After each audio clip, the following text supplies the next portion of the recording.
मुंबईकरांच्या भक्तीचा श्वास, भावनांचा उन्मेष आणि श्रद्धेचं केंद्रस्थान असलेल्या लालबागच्या राजाचं आगमन यंदा पुन्हा एकदा लाखो भाविकांच्या उत्साहात झालंय।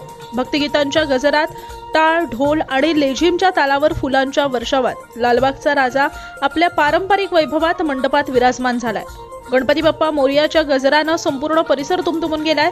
यंदाच्या लालबागच्या राजाच्या 2025च्या मूर्तीची रचना भव्य, दिव्य आणि आकर्षक असून भाविकांच्या नजरा खिळवून ठेवणारी आहे। प्रत्येक वर्षीप्रमाणे यंदाही सजावट आणि थीम विशेष आकर्षक ठरणार आहे। राजाच्या दर्शनासाठी पहिल्याच दिवशी भाविकांची प्रचंड गर्दी झाली असून मुंबईसह महाराष्ट्राच्या कानाकोपऱ्यातूनच नव्हे तर देश विदेशातूनही भक्तगण राजाच्या दर्शनासाठी दाखल झालेत।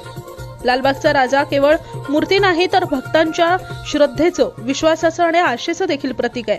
त्यामुळे प्रत्येक वर्षी पहिल्या दर्शनासाठी भाविक रात्रभर रांगेत थांबून राजाच्या आगमन क्षणाचे साक्षीदार होतात। नवसाला पावणारे या राजाच्या आगमनाची झलक आपण या व्हिडिओच्या माध्यमातून घेऊया।